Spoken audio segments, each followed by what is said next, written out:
Salut à tous, la team OL, Thomas M Show pour Lyon Fan TV. Très heureux les gars de vous retrouver pour une nouvelle vidéo. J'espère que vous allez bien en ce début de semaine. Il fait très froid à Paris les amis, je suis toujours à Paris. Je suis au jardin des plantes, regardez-moi ça, il y a du vert partout, c'est dégueulasse. Le vert c'est tout, de toute façon c'est une couleur immonde, vous le savez. Trêve de plaisanterie les amis. Bref, voilà, comme je vous disais, temps froid à Paris. Il doit faire un peu froid un peu de partout en France. Pour ceux qui sont du côté de la Martinique et des Dom-Tom, vous avez bien de la chance. Et puis pour ceux qui sont même ailleurs, au soleil, vous avez bien de la chance aussi. N'hésitez pas à vous abonner, c'est très important. Beaucoup de cette chaîne, de ceux qui regardent cette chaîne ne sont pas abonnés. Donc abonnez-vous, mettez un like important et commentez cette vidéo, c'est aussi important. Désolé déjà d'avance à ceux qui n'aiment pas ces vidéos que je prends dans la rue. J'ai eu un petit commentaire qui m'a dit « Ouais, j'aime bien tes vidéos Thomas, mais tu sais, quand tu es dans la rue, on n'entend rien, il y a du bruit, etc. Pose-toi ». Écoutez, c'est un format que j'ai toujours un petit peu fait. Je le fais un peu moins en ce moment parce que ça dépend du temps que j'ai, ça dépend de ce que je fais aussi. Donc voilà, j'essaie d'alterner un petit peu les vidéos chez moi et les vidéos comme ça en extérieur. Je sais que certains de la chaîne aiment bien aussi quand je me balade, même si c'est vrai, il y a du brouhaha. Là, vous entendez le bruit des écoliers, ensuite il y a le bruit des oiseaux, le bruit des voitures, des klaxons, effectivement. Voilà, ça c'est une vidéo brute de décoffrage. C'est comme ça qu'on peut dire. Voilà. Bref, petite vidéo les amis, je vous ai pas fait les 5 points. Alors c'est pas une vidéo des 5 points, j'ai pas commenté le match de Chambéry. D'ailleurs félicitations à toute la team Lyon Fan TV, Constant et compagnie, pour avoir extrêmement bien animé, commenté, débriefé ce match de Coupe de France contre Chambéry qui était pas le match de l'année, c'est vrai, mais l'OL s'est qualifié et c'est le plus important. Je suis d'accord, on est qualifié pour les 8e de finale de la Coupe de France. C'était face à Chambéry, club de 4e division française. On recevait Chambéry chez nous au Groupama Stadium, donc chose un petit peu particulière. Mais voilà, globalement, on va pas dire qu'on a maîtrisé le match. Ça serait mentir de dire que même en ayant gagné 3-0 et triplé de Lacazette, on ait dominé ce match de la tête et des épaules. C'est faux, puisque bon nombre d'occasions ont été aussi pour Chambéry. Si nous n'avions pas eu, encore une fois, un Anthony Lopez magnifique, c'est du tai chi les amis. Si nous n'avions pas eu encore un Anthony Lopez magnifique, je pense qu'on aurait pu avoir de grosses frayeurs, puisque les Chambériens se sont quand même procurés de belles occasions. C'est le moins qu'on puisse dire.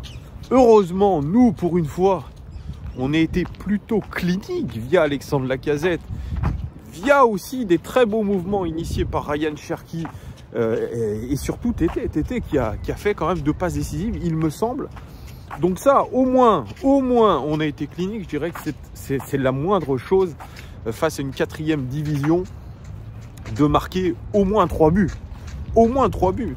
Alors tous étaient un petit peu satisfaits, ceux qui se sont passés devant le micro, que ce soit Anthony Lopez, Alexandre Lacazette. Ouais, c'est bien pour la confiance en Coupe de France, l'essentiel c'est de se qualifier, le jeu on s'en fiche. Moi je suis un petit peu d'accord. Je suis un petit peu d'accord avec eux. On est mine de rien en 8e de finale de Coupe de France. Voilà. Alors, on n'a pas affronté des cadors, mais au moins dans le marasme actuel, on a au moins cette, je dirais, cette chance de se qualifier. Une chance. Ou alors une, je dirais une détermination à se qualifier. Parce que la Coupe de France, comme le dit très justement Laurent Blanc, c'est surtout ne pas faire les gros titres pour les mauvaises raisons. Et je suis d'accord, il y a beaucoup de grosses équipes qui se sont fait éliminer, alors qui ne sont peut-être pas au même point que nous en championnat non plus, donc ils s'en fichent. Mais l'essentiel à l'OL, en ce moment, c'est de gagner des matchs, c'est de se qualifier par n'importe quelle manière. On s'en fout maintenant du beau jeu, etc. On n'en est plus là. On n'en est plus là, les amis. À se demander, ouais, on va jouer comme ça, une touche de balle, machin. Mais c'est quelque chose pardon, qui a chagriné quand même un de nos joueurs. Une recrue d'ailleurs, c'est Dejan Lovren qui disait à la mi-temps, ce match, il va falloir arrêter de jouer à 1, 2, 3, 4, 5 touches de balle quand on a le ballon. Le football, c'est fait pour aller vite et aller vite vers l'avant. Et je suis un petit peu d'accord parce que lui, il doit tomber de son escabeau quand il doit voir les joueurs avoir aussi peu de mouvement, avoir aussi peu, je dirais, de vista tout simplement, de football même dans les pieds. Il doit se dire, mais qu'est-ce que c'est? Je passe de Liverpool à l'Olympique Lyonnais où les mecs font 4, 5, 6 touches de balle. Mention spéciale à Ryan Cherki qui a beaucoup touché le ballon un peu trop par moment, oubliant un petit peu ses coéquipiers. Il est retombé un petit peu dans ses travers. Ryan Cherki, je ne sais pas si c'était adressé à lui cette critique, mais Dejan Lovren, il a raison. Il a raison. On est une équipe qui va pas vite. On avait des espaces au milieu, comme l'a dit Laurent Blanc, on avait beaucoup d'espace au milieu. Il suffisait de faire circuler le ballon assez vite et de trouver finalement un joueur libre qui puisse accélérer le jeu pour se créer une occasion. On l'a trop peu fait, et je suis d'accord. On l'a trop peu fait. Et c'est sûr, on a envie d'avoir un beau jeu, etc. Dejan Lovren, il a envie qu'on ressente bien les ballons de derrière, peut-être. Mais en ce moment, on n'est plus là. On n'est plus là-dessus, les mecs. On n'est plus là-dessus, Anthony Lopez le dit, on veut gagner par n'importe quel moyen. Et c'est ça aujourd'hui qui nous permettra de retrouver confiance. C'est ça, c'est la victoire, c'est la qualif. Alors de là à imaginer que l'Olympique Lyonnais remporte cette Coupe de France et se qualifie pour une Coupe d'Europe, c'est vrai que, on le dit, c'est le chemin le plus court pour la qualif.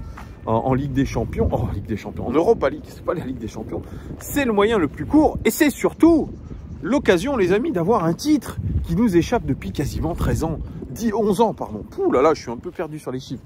Quasiment 11 ans de dernier titre en 2012. 11 ans sans titre carrément, quasiment. Donc, il y a beaucoup de choses aussi qui se jouent sur cette Coupe de France. Est-ce qu'on doit tout miser là-dessus? C'est la question souvent que je pose dans mes vidéos, dans les lives. C'est risqué de poser cette question et d'y répondre. D'un côté, j'ai envie de vous dire, bah oui, on doit tout miser là-dessus. On est en 8e. Finalement, il reste peu de matchs pour pouvoir accéder à un titre et une qualif en Europe. Mais on connaît cette équipe de l'Olympique Lyonnais qui a des trous d'air. Même face à Chambéry, qui a des gros trous d'air. Parce qu'il faut le dire, ils ont des trous d'air. On ne comprend pas. Laurent Blanc dit qu'on se met en difficulté tout seul. Je ne suis pas loin de penser la même chose que lui. Il dit, normalement, contre Chambéry, c'est un match facile. Mais même dans un match facile, que nous gagnons 3-0, on se met en difficulté. On se met en difficulté. Donc, imaginez... sur des matchs qui vont arriver, qui seront peut-être un petit peu plus compliqués contre des adversaires un peu plus préparés, ça risque d'être très compliqué, les amis. Donc, oui, c'est vrai, on peut essayer de miser sur cette Coupe de France, mais c'est risqué aussi. Je vous rappelle qu'il y a une situation en championnat qui est pas loin d'être dramatique, qu'on n'est pas si loin que ça de la zone de relégation. Parce que se qualifier pour l'Europe, ok, et derrière se faire reléguer, ça serait quand même catastrophique. Quand beaucoup d'entraîneurs, et souvent les entraîneurs disent la priorité c'est le championnat, ils n'ont pas forcément tort. Nous, on doit pas tout, je dirais, user. Faudrait pas user tout notre mental dans cette Coupe de France. Après, dans la conférence de presse d'avant-match de Laurent Blanc, il disait quand même, on est l'Olympique Lyonnais, on a 2 compétitions à jouer. On a une semaine de récupération. C'est quand même lunaire de se dire qu'on est obligé de choisir entre l'un et l'autre. Et ça aussi, je suis d'accord. Je suis d'accord avec lui. Mais on est tellement dans une situation particulière à l'OL que aujourd'hui, bien, on doit essayer de synthétiser et de trouver le chemin le plus court vers un titre, vers une Coupe d'Europe, tout en essayant de limiter au maximum la casse en championnat. Voilà, c'est ça. Alors le contexte, il est vrai, est particulier. On a un mercato qui a du mal à démarrer dans le sens des départs. Il y a beaucoup de rumeurs, Toko, Fèvre, notamment Boateng, qui était d'ailleurs à Paris. Hein. Lui, il prend vite le train quand il finit un match qu'il ne joue pas d'ailleurs. pour passer à autre chose. Ce n'est plus vraiment un joueur de l'Olympique Lyonnais. Mais comme beaucoup, hein, tous ceux qui traînent des pieds parce qu'ils ne sont pas heureux. Voilà. Donc ça, on a du mal à décanter ce mercato. Peut-être que sur ce début de semaine, même sur cette semaine, on va arriver à faire quelque chose dans le sens des départs. Parce que c'est absolument fondamental aujourd'hui de dégraisser cet effectif. Je pense que tout le monde est d'accord là-dessus. Donc, dans ce contexte-là, quand même, se qualifier en huitième de finale de Coupe de France, c'est pas mal. Même si j'écoute les critiques de Laurent Blanc qui dit que certains joueurs doivent analyser leur match de façon complète. Oui, c'est vrai, c'est vrai. Il y en a qui n'ont pas été clairement au niveau. On peut penser encore une fois à Thiago Mendes qui a un totem d'immunité assez incroyable dans cette équipe. Il y a des choses, franchement, j'aimerais poser clairement à des dirigeants de l'Olympique Lyonnais si je les croisais. Parce que il y a des choses qu'on ne comprend pas. Franchement, quand on voit cette prestation, encore une fois, Thiago Mendes contre une équipe de National 3 qui, à chaque fois qu'il est pressé, est en panique, qui fait régulièrement les mauvais choix. Non, je ne comprends pas. Alors bien sûr, il y en a qui vont me dire « Ouais, mais Thomas, sur certains matchs, il est moins dégueulasse que certains. On ne peut pas toujours lui taper dessus, etc. » Ok. Mais quand tu as la chance de débuter 90% des matchs et que tu en as débuté en défense, que tu en as débuté au milieu de terrain, tu dois être plus performant. Voilà. Moi, le Thiago Mendes que j'ai vu du côté de Lille, même regarder des compiles, c'est pas le Thiago Mendes aujourd'hui que je vois à l'Olympique Lyonnais. Donc ça aussi, ce sont des choix incompréhensibles. Moi, j'ai vu quelque chose de positif. J'ai vu Bradley Barcola plutôt intéressant et avec, je pense, une carte à jouer avec le probable départ de Karl Toko Ekambi. Il a des choses à jouer. Bradley Barcola, il est intéressant dans la percussion, il prend bien la profondeur. Il faut juste qu'il sente un peu mieux les coups, qu'il marque peut-être aussi. On lui demande de marquer. C'est un joueur qui est capable de se projeter dans la surface de réparation, d'éliminer et de marquer. Voilà. Est-ce que c'est un joueur de côté à 100%? J'en sais rien. Moi, je pense que c'est plus un avant-centre. Dans une attaque à 2, c'est vrai. Mais voilà, il doit prendre ce qu'on lui donne, Bradley Barcola. Et il a été négocié, je pense ça, avec le club. Départ Toko, donc on va te mettre sur la grille de départ. C'est toi qui vas un petit peu mener tout ça, mener toutes les actions. Sur la deuxième partie de saison, tu auras un rôle important. Je pense que c'est comme ça que lui a vendu qu'on lui a vendu le projet Olympique Lyonnais pour la deuxième partie de saison. Donc voilà, il y a beaucoup de choses aujourd'hui qui font que l'OL est en grande difficulté en championnat.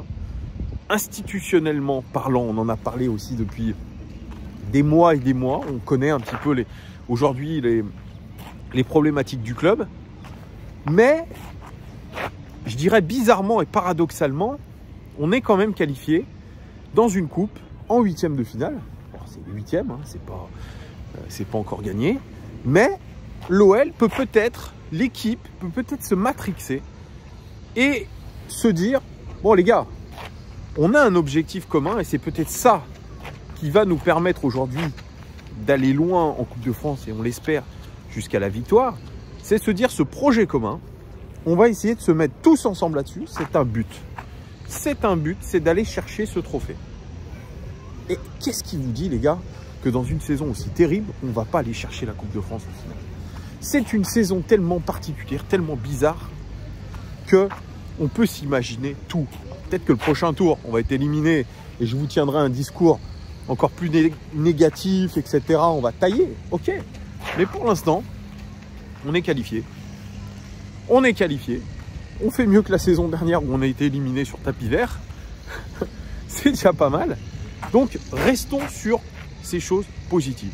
Voilà, dites-moi tout en commentaire, les amis, si vous êtes d'accord avec moi sur ce que j'ai dit, etc. N'hésitez pas à commenter. Je vous dis bon début de semaine, les amis. On se tient au courant puisque je pense qu'il va y avoir de l'actualité cette semaine. Allez, profitez, couvrez-vous. Il fait froid et à très bientôt. Ciao.